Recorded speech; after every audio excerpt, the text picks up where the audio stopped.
Well, thank you so much, everyone, for joining us tonight. My name is Annalise. If you haven't been able to be a part of a session yet this year, I always moderate all of the sessions for Sheila, and I'm also the main person that you get information from for the program. Tonight we are being joined by Dr. Shini Somara and Saanvi Bapat. We will be covering the topic embracing a branching STEM pathway. Before I fully pass it off to Dr. Somara, I just want to give a shout out to our sponsors, Start Small and Honda, and also give a reminder that there will be a Q&A at the end of this session. So if anybody has any questions, I kind of always recommend writing them down somewhere just so you don't forget them. And then when we have the actual Q&A time, you can either type your questions into the chat box, or you can raise your hand and ask your question when called on. So before I pass it off to Dr. Somara, I want to give you guys a little bit of information about her. She was awarded a doctorate in engineering in 2004 for her development of Computational Fluid Dynamics, a digital simulation tool used by mechanical engineers to visualize how gases and liquids flow. And her expertise in fluid dynamics has led her to speak at academic conferences on the built environment, and she continues to speak and moderate panel discussions with experts across a broad range of science and technology events. And tonight she's going to be telling us a bit about her personal STEM journey and how, there can be a lot of different zigzaggings and pathways that you can go on, but she's going to give us some of her background and maybe be able to she will give you guys insight that will help you with your journeys. So I'm going to pass it off to you, Dr. Somara. Thank you so much for that introduction, and hello, everyone. It's lovely to see such a large number of you gathering together to talk about embracing pathways in STEM. I'm going to share my screen so that I have a little bit of a guide in what I'm going to say. Let's see if I can do this. There we go. So it's really encouraging that you want to embrace a STEM pathway, because STEM is not typically something that that girls tend to choose. It's typically male dominated, but then in most industries, it can be very male dominated. And having been in the engineering industry, I was surrounded by men, but never thought that my journey was going to be so male dominated. And I never thought that actually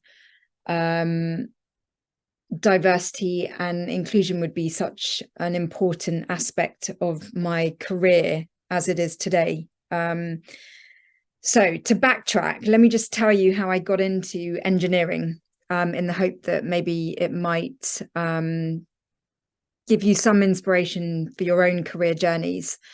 When I was a kid, I honestly felt like I was more creative than I was scientific. And as a creative child, I mean, I was just one of those kids that loved to daydream, make art. I loved dancing. I loved performing. I did ballet and tap dancing and learned to play the piano. And so I thought that I was going to go down an art route. My dad's an engineer, and he wanted me to take over his company because he is Sri Lankan. He came over to the UK to study engineering, and he built up a business from zero, from absolutely nothing. He built up a successful engineering business, and the expectation on me as his eldest daughter was to follow in his footsteps and take over his company one day. And this was very disturbing for me because I honestly was not good at maths. And you typically do need maths to do engineering. Because I wanted to be my dad's favorite, I've got two sisters, and we're all actually in STEM subjects. But because I wanted to be my dad's favorite, I wanted to do the engineering to sort of please him. And so I went from being a not so great student in maths to being a really good student in maths, purely because I put in the work. So I did extra work, extra classes. I got a private tutor. I absolutely lived, breathed, and ate my work, my mathematics work, to try and get those grades up so that I could get into university to do mechanical engineering. And there was a time when the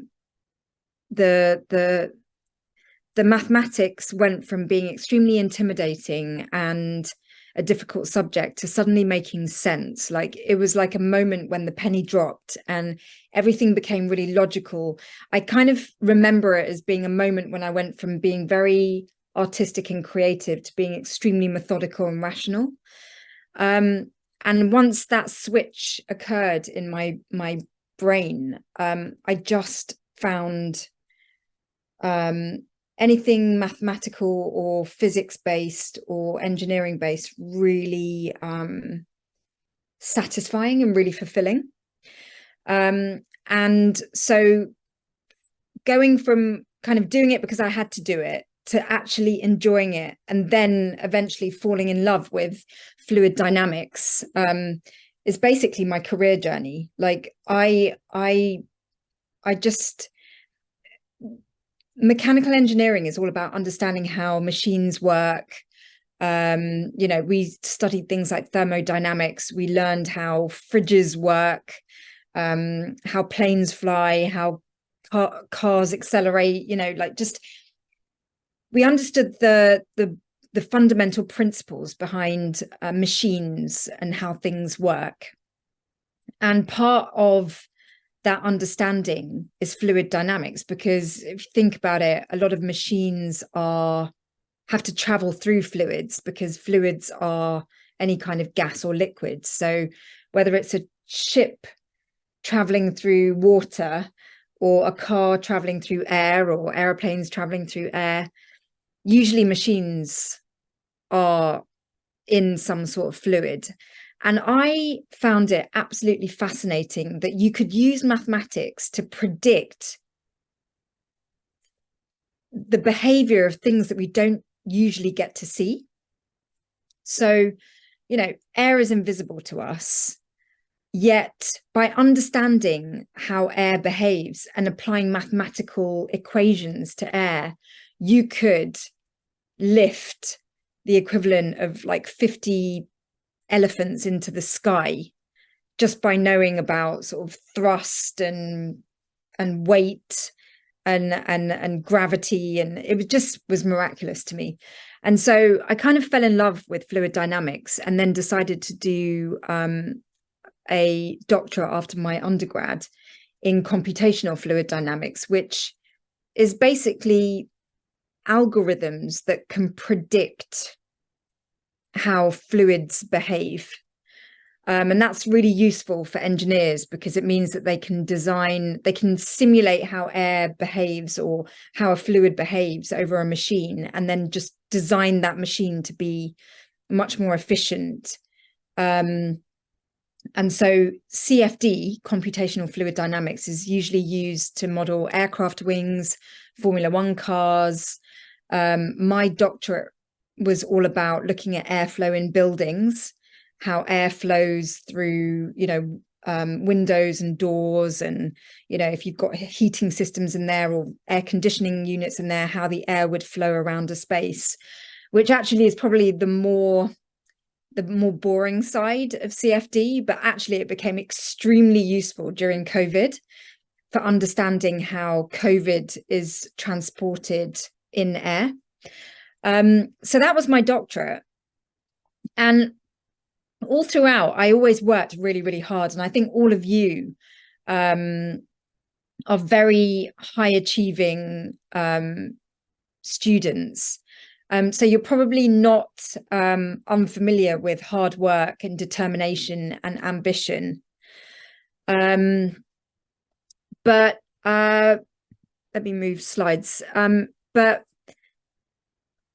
my journey through my career has had much more to it than just academic achievement.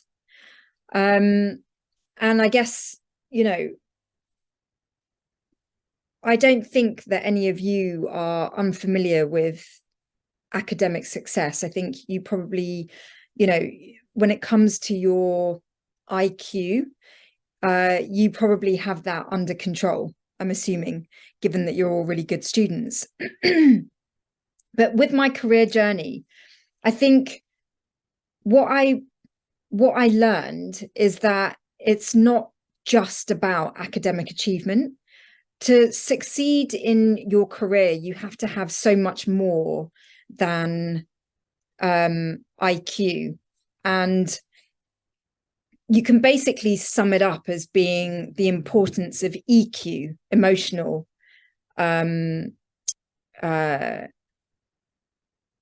intelligence. And the reason why I discovered that was because even though I had gained a lot of academic qualifications and I'd done really well at university, when I actually got into industry, I felt like I had learned, I knew nothing. Because in industry, it's really, I think people in industry succeed when they are following their true passion. And if they're doing something they love, like if they're really genuinely interested and really passionate about their subjects, you can really succeed. And I guess because I was so driven to tick all the boxes that my dad wanted me to tick, I think I didn't pay so much attention to what my true purpose was. So, you know, growing up and going through university, it was all about like engineering because of my dad. But then once I'd got highly qualified in engineering and then got into industry, and I was in the engineering industry, I realized that actually there is so much more to me than just engineering. So don't get me wrong, like I absolutely love engineering. I absolutely love innovation and I love technological advancement. And I am actually one big geek. Like I just love research and development and physics and mathematics and the principles of engineering. But what I also love is that creative side, which I knew about well before I knew about my engineering side. And what ended up happening was in my career, I ended up gravitating towards something that would allow me to be creative as well as scientific. And what I do today is that I create content in the media. So I've worked in television for a long time now. I also was the host of Crash Course Physics and Crash Course Engineering, which I think collectively now has had like 58 million views across all the various episodes. And it helps students with their AP level physics. And it also gives an introduction to engineering, if you want to check those videos out on YouTube. But I've also like written books about STEM, and I have a podcast about STEM, because to me, life is not just about developing your brain. I think it's really important to follow your heart. And I think one of the most impressionable experiences I had in my career was going from academia to industry. You know, I finished my doctorate at the age of 24. So at 24 years old, I entered into an industry that was very dominated by older men. And I had no sort of personal tools to know how to navigate that. And as a result, like, I really was very intimidated by the older men I was working with. I didn't have the confidence to speak up. I was always nervous about getting the answer wrong or saying something stupid, or not understanding something, or, you know, being a woman in a very, very male dominated environment. I kind of felt like maybe I shouldn't speak up for myself. Also at the time, because this is going back, you know, a couple of decades, when I was 24, I dread to say, because I am that old, but going back a couple of decades, you know, the engineering industry was not like it is today, where, you know, today it's very much about like equality and diversity and inclusion. So back then there were no people of color, very few people of color, and certainly no women. And what ended up happening is I became super passionate about wanting to make sure that any women that choose engineering after me would not feel the way I felt, which was, I felt really small and I felt really insignificant because I didn't know how to carry myself in the industry. Like, I just didn't have confidence. I didn't, you know, there's a lot of imposter syndrome going on and all of that. And so I've now dedicated my career to making sure that I can increase diversity and inclusion and equality in engineering. And I do that through the media. So my books are very much targeted at younger people to try and smash through outdated stereotypes of what engineers look like. So my latest book is Engineers Making a Difference. I've got a really tatty copy here of it. It's very well, I've been using this a lot, but it basically contains 46 engineers who are doing amazing engineering throughout 12 different sectors of engineering, from like transportation to space to health to food, robotics, manufacturing, like all these different aspects of engineering. And I've deliberately chosen some really cool engineers, and I write about them because I wanted to know about their journey into engineering, how they got into engineering, what they do in engineering, and why they love engineering. Because I've got my own story, but, you know, people have different experiences of engineering. And I have really wanted to convey to students like yourselves that engineering is such an awesome career to go into. I see it all the time because I'm now making like TV programs about it, and, you know, and writing books, and I really see that engineering is, it's a career where you can really create brand new stuff. Like, if you've got an idea, you can follow that vision and make it happen. Engineers are true problem solvers. And the problem I wanted to solve was the problem of a lack of diversity and inclusion and equality in engineering. So I set out to solve that problem.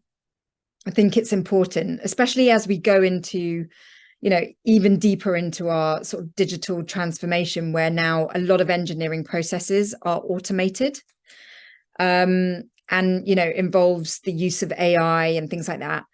It's really important now more than ever to eliminate bias and have inclusion in technologies going forward so that we have different perspectives developing technology. So in putting this talk together, the words guilt and failure came up in the brief. And I've just done this bullet list on my presentation about guilt and failure because I really want to talk about the importance of guilt and failure.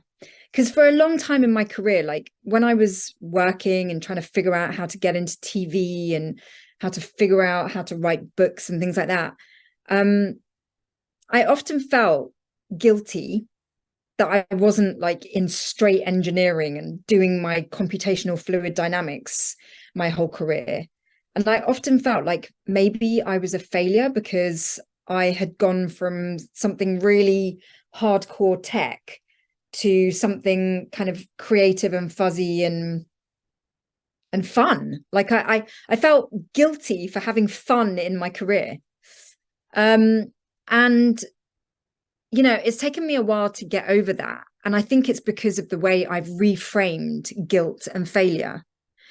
First of all, I don't think there is such a thing as failure. When I look at all the times when I thought I failed, actually, they were just giant pivots pushing me in the direction I was meant to go.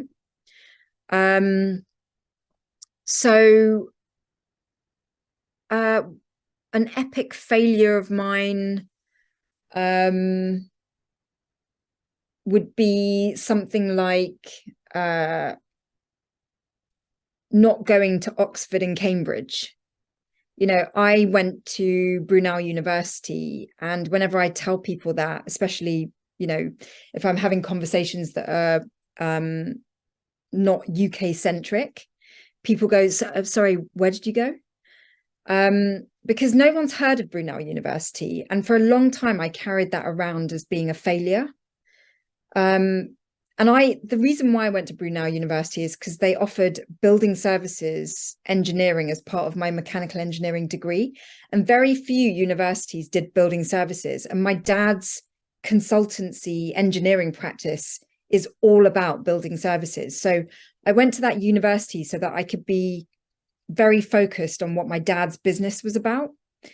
And I turned down, you know, a place at UCL. I didn't get into Oxford and Cambridge, but I did turn down a place at UCL, which is much more known. And so I had a massive like chip on my shoulder for a long time that I'd failed to go to like a well-known university. But actually, it's not about things like that. You know, I received an honorary doctorate from Brunel this summer. So I've kind of got 2 doctorates now.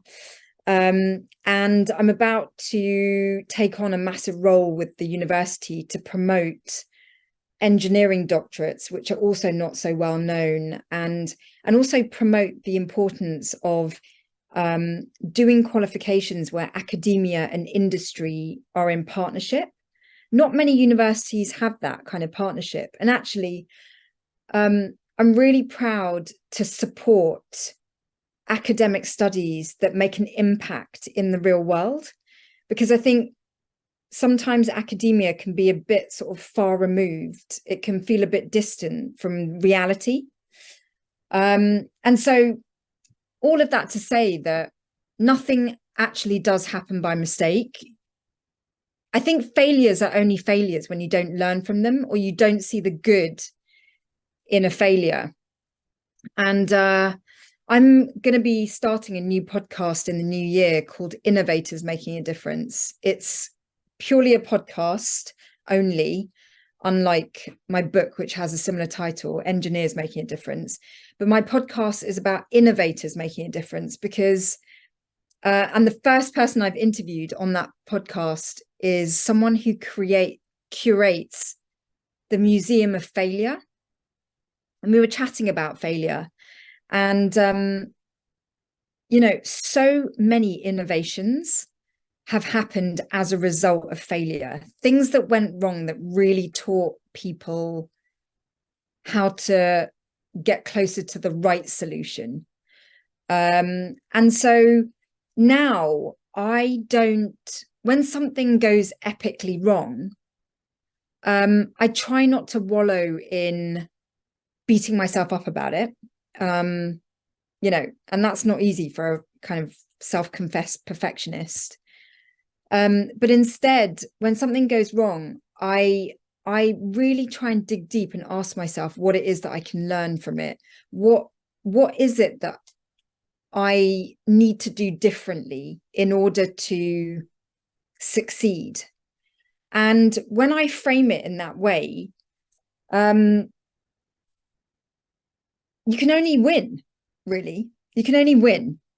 And so I kind of not regret, but I do think that the times when I really was like kind of held back by my failures, like it was just such a waste of time. You know, if I didn't get into something, you know, if I had applied for something and got rejected or something, like rather than sit in the negativity of it, you know, you have to find hope that nothing happens by mistake.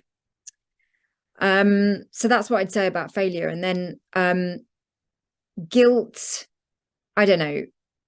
I've always felt guilty. I think the biggest guilt I've had in my career is feeling guilty about what could be described as dumbing down. So I do a lot of broadcast reports, whether that's on television or, you know, podcasts or whatever, where I meet highly technical people who are experts in their field. And I have to kind of dumb down or translate their expertise into a language that is accessible by non-experts. And for a long time, I felt guilty because I would listen to people saying, you did a PhD, like, or you did a doctorate. Why are you now in media talking about things to a not so high technical level? And I felt really guilty for a long time about that. Because I felt like maybe doing a doctorate was a bit of an overkill for what I do in my career. But today I don't feel guilty at all, because I think it's really important to be able to communicate technical subjects, because if no one communicates technical subjects, then we don't get to learn about them. So, you know, I feel like I'm a necessary bridge between the highly technical content and non-technical people, so that everyone can appreciate STEM. You know, I'm kind of democratizing STEM. I'm trying to make it accessible, and that's and I think it's an important thing to do, particularly because without knowing what happens in STEM, how could you possibly be inspired to take STEM as a career path? So yeah, I've covered all of those in that slide. So to round up, gosh, I haven't even been keeping time, but to round up, I would just say that, you know, really ask yourself what makes you tick. Try and get to know yourself as soon as you can. Don't put other people's opinions before your own. I'm not saying don't take advice, because, you know, mentorship, advice, sharing what's going on with you, your ambitions, you know, all of that is really important. But also check in with yourself, like learn about who you are. You know, don't follow trends. Don't, you know, try and be like your cool friends. Like, get to know you, because I think that is so important. If I'd got to know that actually I had a really creative side, and if I'd embraced that instead of, you know, parking it and then focusing 1000% on engineering, then maybe I would have found my media career sooner. And also, we live in a world that's it can be very sort of like surface, especially with all social media. You know, it can be all about the image, the reel, the post and things like that. But I would say that no matter how much of a digital transformation we're going through, you will never, ever be able to replace uniqueness and substance and skill. And so really develop your USPs, like really get good at what you're good at. People often ask me, because I've been doing so much about AI recently, and people often ask me, is AI going to replace humans? And I think AI will absolutely replace repetitive, mundane tasks that humans do, but they'll never, ever be able to truly emulate what humans are able to do with special skills. I just think, like, when I think about Mozart, for example, like, we didn't have Mozart's music before Mozart was alive. Like, it's just amazing to me that a human being can come along and create something so amazing, and before he created it, we never had that. It's so AI is getting more and more powerful. It's definitely a technology I think everyone should try and get familiar with, but don't underestimate the skills you have in you and your talents. Develop them, be someone of substance, as well as what we look like on the outside and how we come across to people is important, but I think more important than that is your inner substance. So don't neglect it, develop it, get to know yourself, and when you fail, pick yourself back up and keep going. Yeah, that would be my advice. So is this my last slide? Yes, it is. The path forward. Making a difference through our differences is something that I have really come to believe in through my career experiences. I used to feel really bad and really uncomfortable about being different. And today I actually feel that being different and somewhat unconventional and a little bit odd actually is my calling card. It's where I can make a difference to the world. It's where I can have an impact. So it's about embracing who I truly am rather than feeling bad about it.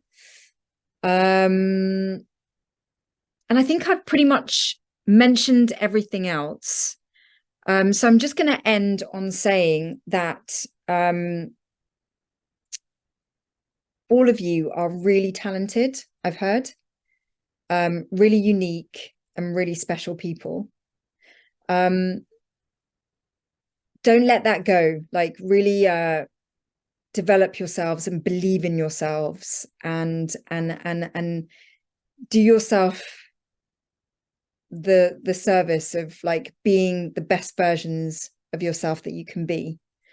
And then put yourselves out there and network and get to know people and allow yourself to receive help, and follow your inner compass, follow your passions, and good luck. I think I'll stop there, and I look forward to your questions. So thanks. Thank you so much, Dr. Somara. That was so amazing. And I really love the points you made about guilt and failure. I think that's so important to bring up. And I just really appreciate you sharing your story with us. We'll have a little bit of a section here where we're going to have Saanvi, who's one of our SWENext influencers, is going to ask Dr. Somara some preset questions. So Dr. Somara, if you want, you can stop sharing your screen, and then I'll pin you and Saanvi, so you should be the only ones on here. Okay. Okay, so it should just be you two. And then Saanvi, if you want, you can just go through your pre-prepared questions. Okay. Hi, I'm Saanvi. And thank you for that presentation. It was really inspiring to hear about everything you've been doing and how you like balance your different passions throughout your life. So yeah. So my first question would be like, how did you get into your field of like fluid dynamics? And was there someone like a mentor maybe that inspired you to do the work you're doing today? I honestly had no mentors. I had great lecturers at university. My biggest inspiration is my dad, still is. He's such a typical engineer, like he's just always wanting to fix things and solve problems.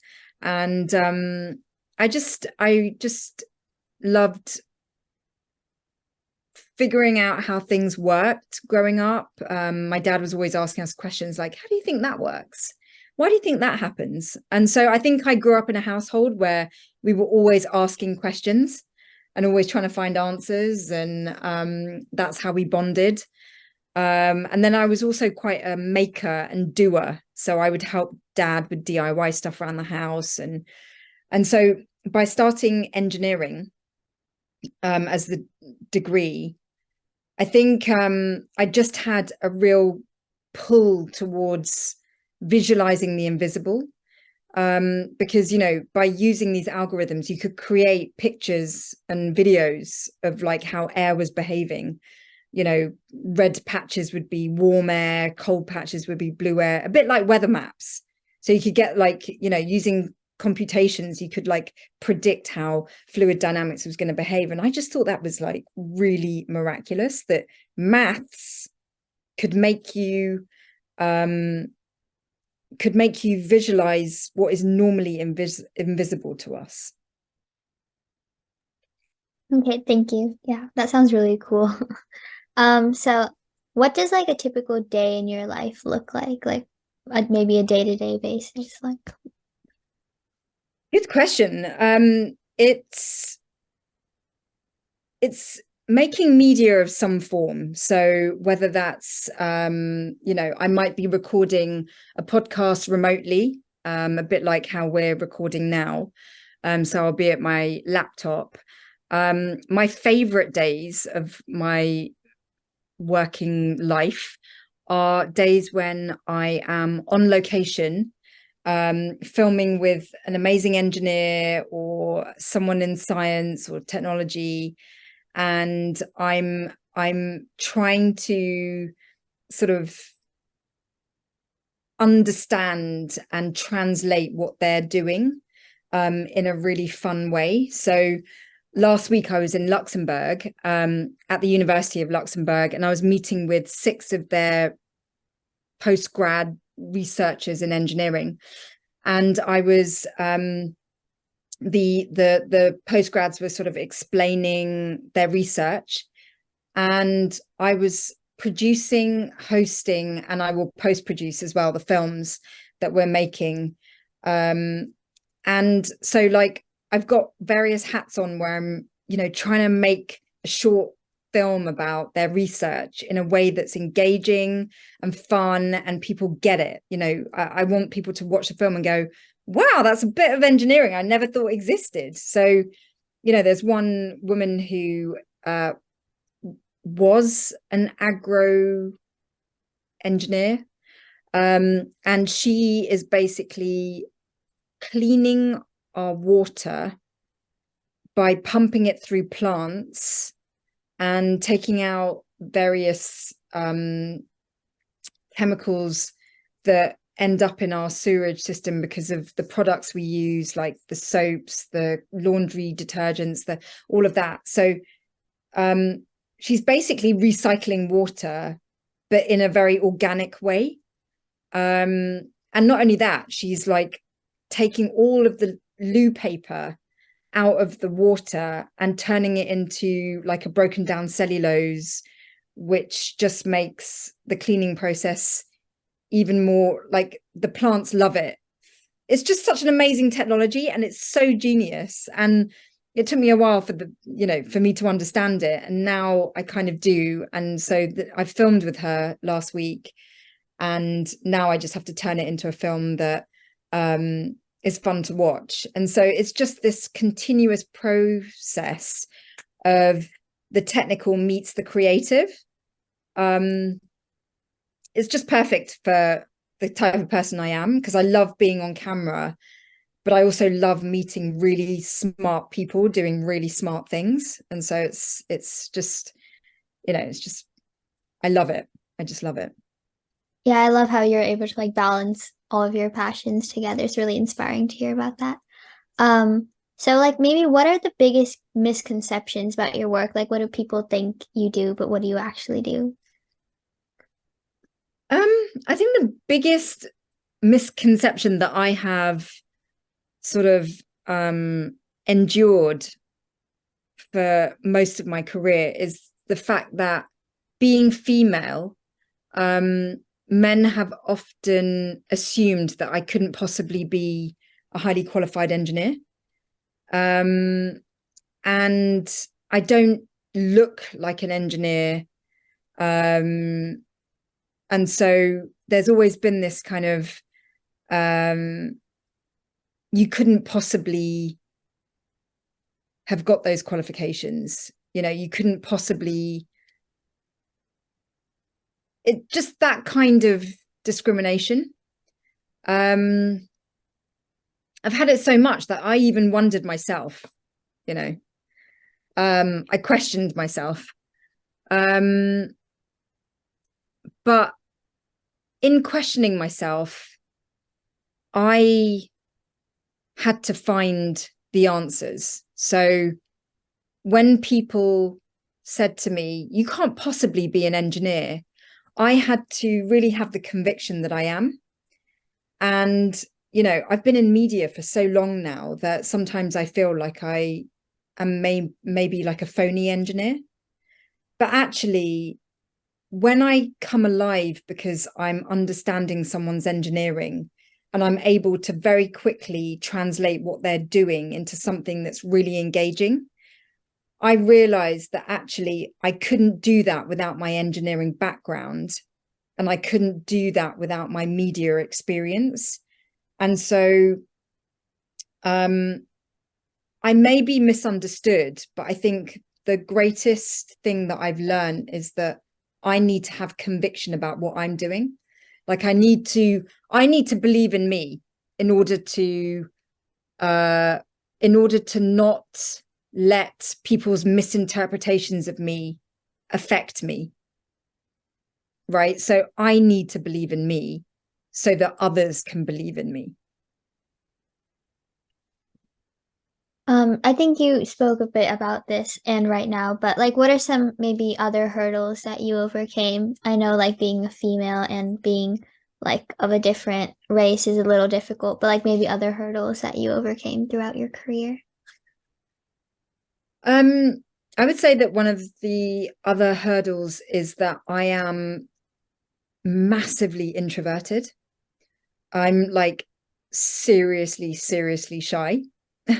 And no one believes me because I do what I do for a living, which is get on camera, get on stages. I talk to large groups of people and no one sees my shy side. But I'm one of these people that just loves to spend time alone. I really am so recharged when I just get a bit of space and time on my own. And I can then go out and do my job when I have that space and time alone, because I can really like come out of my shell, give a burst of energy, and then go back into my shell and recharge again. So I think the obstacle I have faced in that regard is that I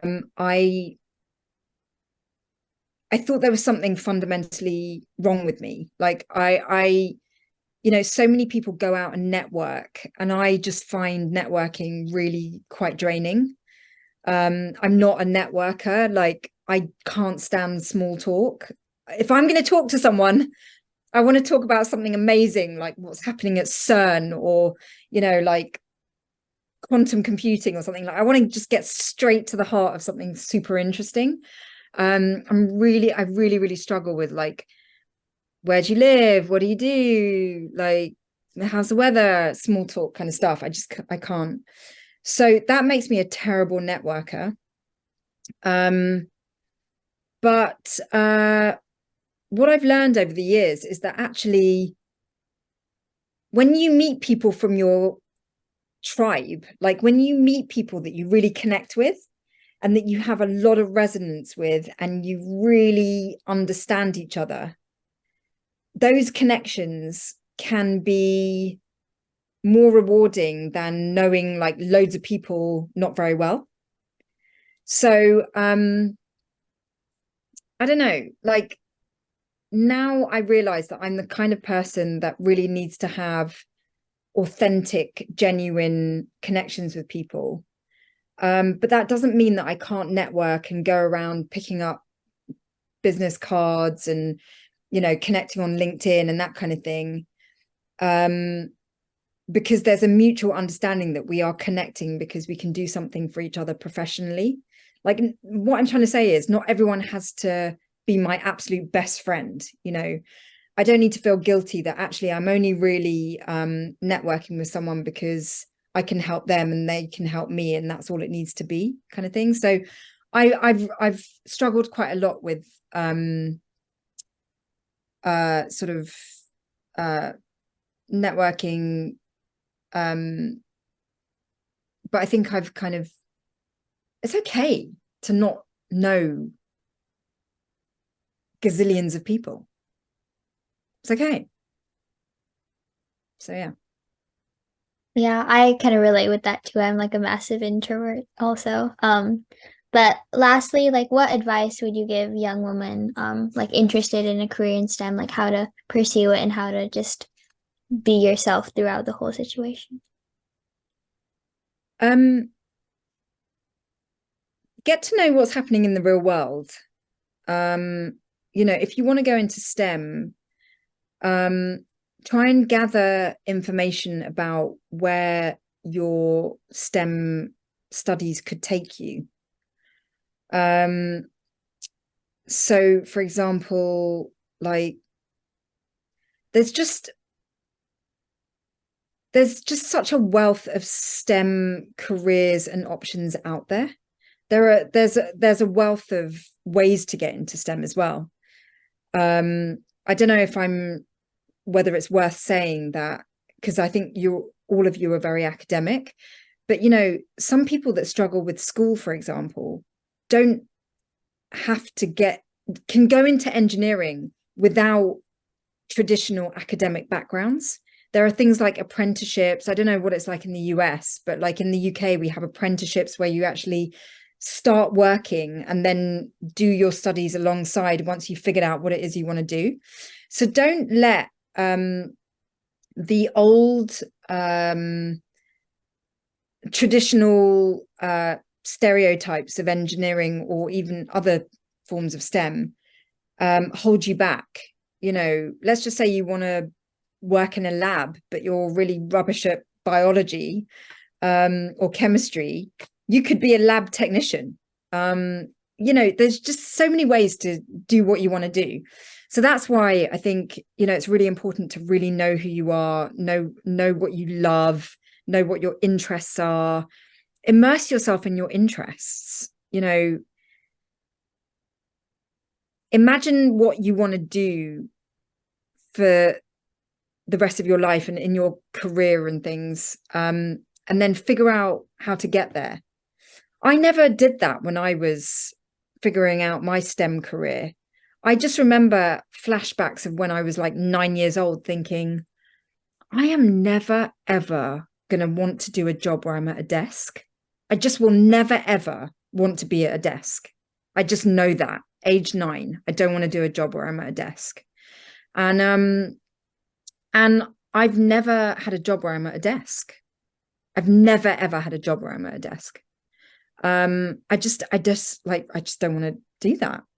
You know, even when I was revising for my mechanical engineering exams, I would always study in our conservatory on a kind of couch. I didn't want to work at a desk.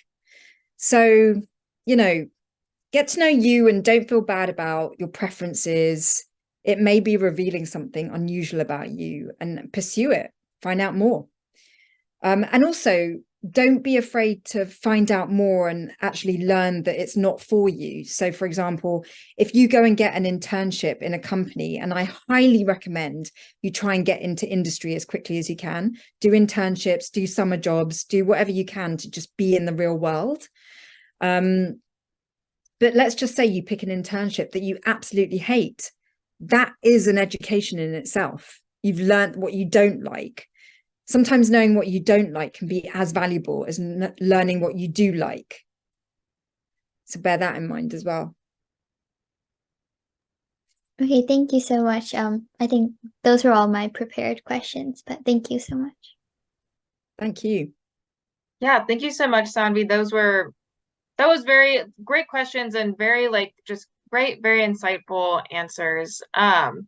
And now we'll go to an open Q&A. So everybody else that's in the session, if you have questions, you can either leave them in the chat, or you can always raise your hand and we can call on you and you can ask them. But time to ask any questions that you have for Dr. Somara.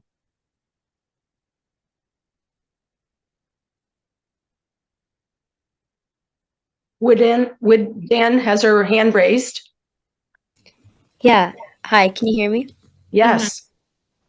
Hello, my name is Wajdan, and I just had a quick question on what you would do when facing like procrastination. So, say you have something important coming up, but all you can do is procrastinate.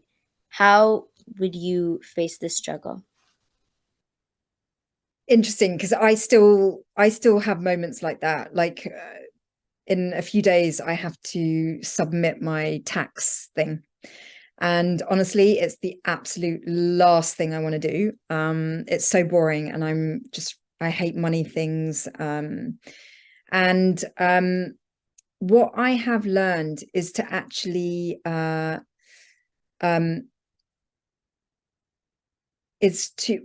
my approach is that I look at it, I get clear on what it is I need to do. And then I move away from it and I do something I enjoy. And I get to a point where I feel ready to then tackle it. And then I get back to it. And I end up getting it done really, really quickly.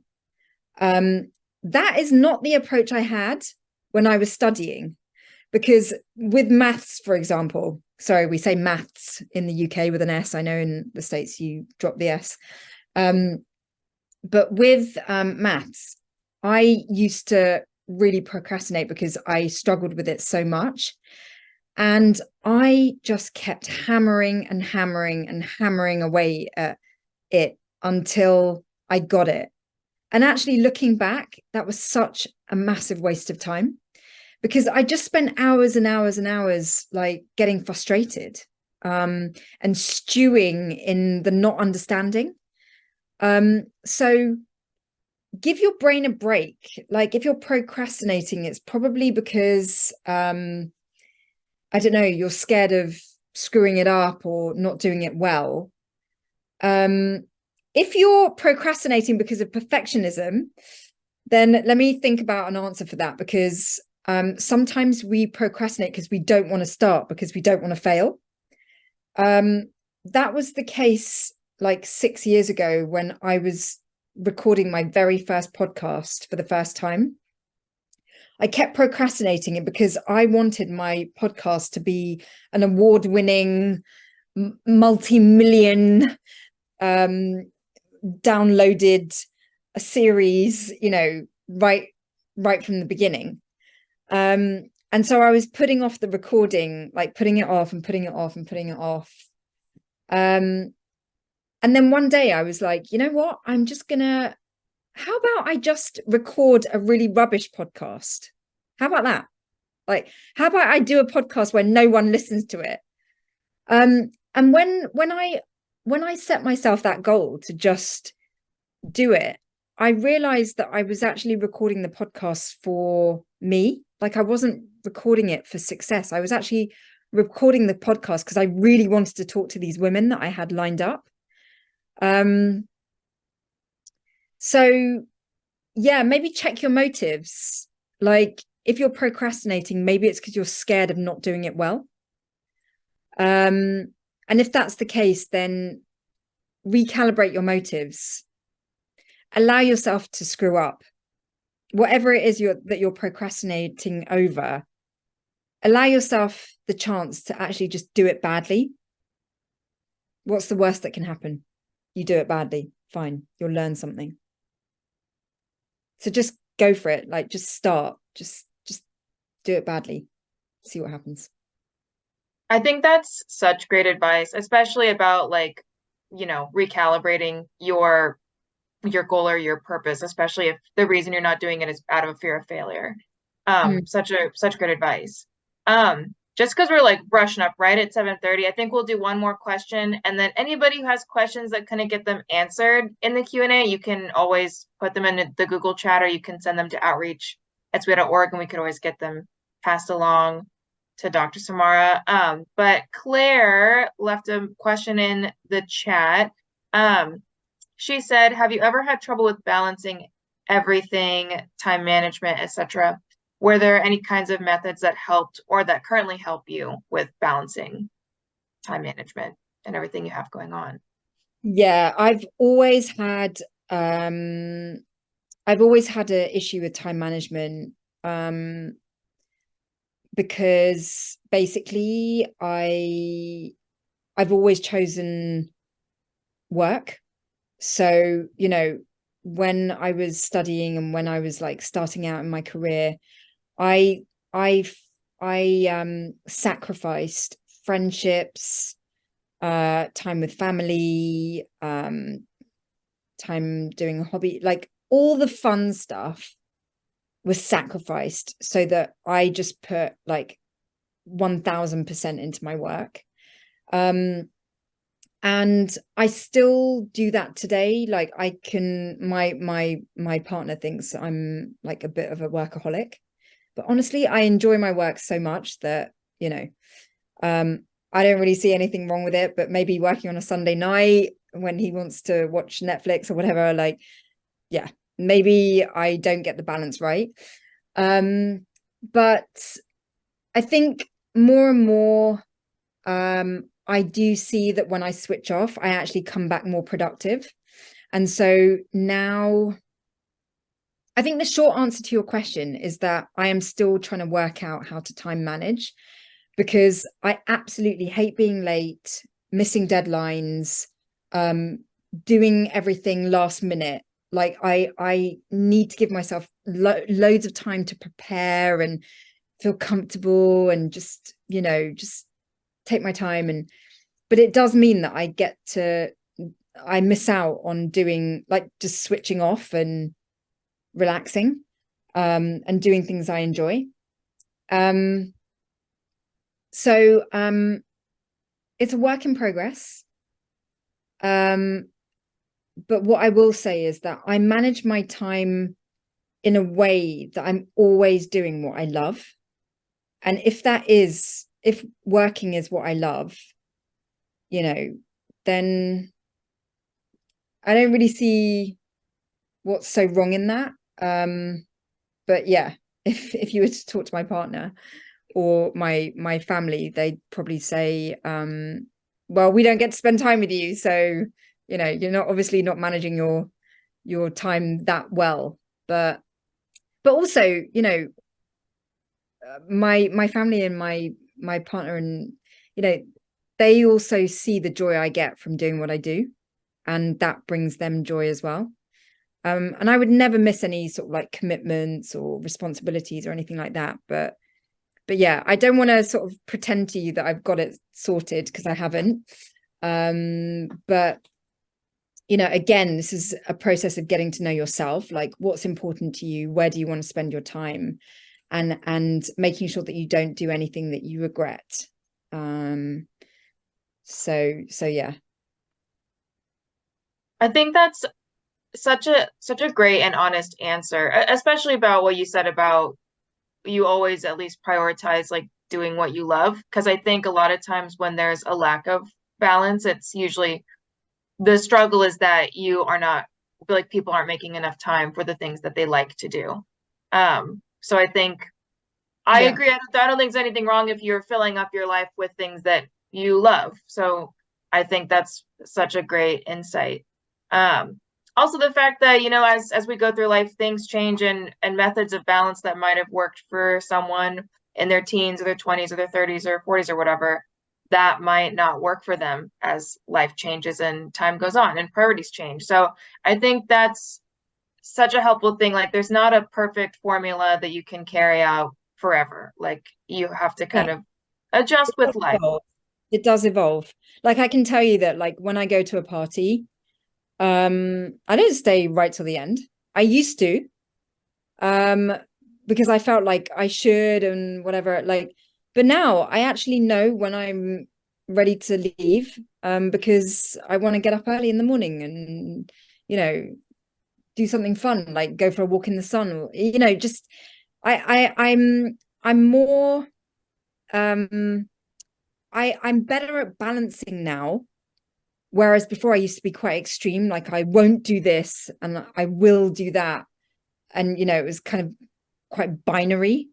Whereas now I think I'm able to sort of compromise and try and, you know, I think I will always be compromising, and just trying to get better at feeling comfortable with compromising, because I think when you're a perfectionist, like it's all or nothing kind of mentality, and I'm getting more comfortable with the gray of that. Yeah, I think that's great. Thank you so much for joining us tonight and just providing us with all of your insight and experience. I just feel like this has been such a wonderful, honest conversation that I feel like, I don't know, that honesty is like greatly appreciated. I think it's so important for people, like especially these students, to just receive truthful, you know, like so your experience of everything. I think that's so helpful for them moving forward. And thank you so much to everybody who joined us for this session tonight. I feel it was such a great session. I'm gonna really quickly share my screen just so you guys can see some information about some upcoming things. Hopefully you can see this. So this is just a reminder. I kind of already said at the top of the session, but if you came in late, your knowledge checks and post-session surveys are both listed under the classwork tab. You can find the surveys under each specific assignment. The knowledge checks are their own assignments, but you can always leave a comment or email outreach@SWE.org if you have any questions. Our next SHLA session will be gearing up for your STEM pathway. That's on Monday, February 12th from 6:30 to 8 p.m. Central Time. We'll be giving updates about that as we get closer. And then Mary Zeiss, who is always in here as one of our wonderful volunteers, she has a session coming up that any of you can join. It's STEM Girls Leadership Event. It's on December 7th. I can share the registration link for that in the Google Classroom. And that's pretty much it. All the quick stuff, super fast. But thank you so much, everyone, for joining us tonight, and I hope you all have a great rest of your Monday.